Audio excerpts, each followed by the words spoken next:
We are back talking more about identity today. So first, I want to review what we did with Ada Twist and just how many things on her web we were able to glean from this story. So we were able to get a deeper look into the character's identity by creating that web together, which is something that as you're reading can help you really dive into characters a little farther. But now it's time that we change this and really start focusing in on ourselves. So what I'm going to have you look at today is actually watch me go through this thinking process and everything on our identity chart to think through the process of what's my identity? There's a lot of pieces that make up someone's identity. So there's so many intermixing things that come together that we can be thinking about when we're thinking about our own identities. So I want us to take a second to just look over this chart and think about how complex an identity really is. There's a lot of pieces that make up someone's identity. So there's so many intermixing things that come together that we can be thinking about when we're thinking about our own identities. So I want us to take a second to just look over this chart and think about how complex an identity really is.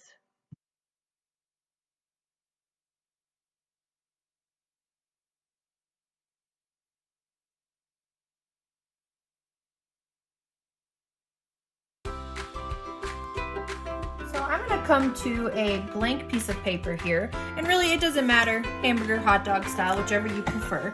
But obviously I'm going to put my name in the center of this here.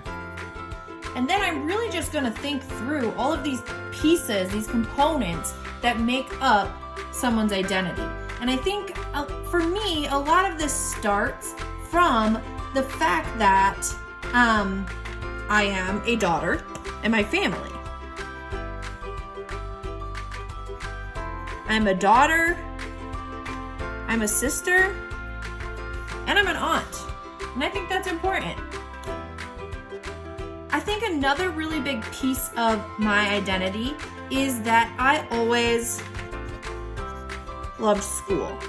And I'm going to draw an arrow here because I think that love for school is what led me to a big piece of identity. You talked about our jobs, to becoming a teacher.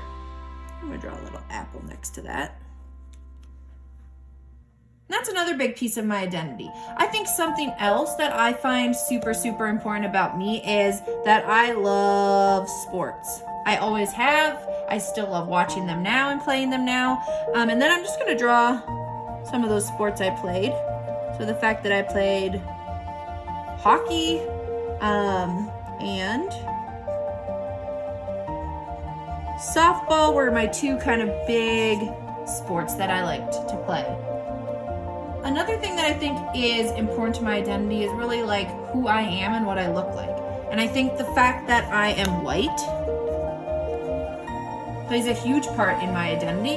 It's given me a lot of privilege that people who are not white don't get. And I think there's a lot of work that I've had to do, especially this summer with everything going on with the George Floyd protests and everything. I've been doing a lot of unpacking of what that means for me to be white and the privilege that comes with that, and what I can be doing to make the world a better place with that privilege. So the fact that I am white, the fact that I am female, those two things play into my roles and my identities and what comes with being white and what comes with being a female. So I would say these are some of the things. I think this is something that I'm going to continue to add to and that we'll continue to talk about as we keep going. But I would say, oh my gosh, I almost forgot my dog Coda. How could I not put him on here? Coda's mom. Those are some important pieces to who I am and my identity. So after you've watched all of this and you have some questions for me, you might want to jot those down in a notebook and prep yourself.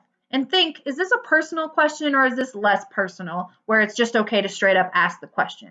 If it's personal, make sure you phrase it in that way with, would you be comfortable answering a question such as, and then I can decide whether I answer or not. What you're going to do is go into Flipgrid and post these questions to me, and I'll answer ones that I am comfortable answering.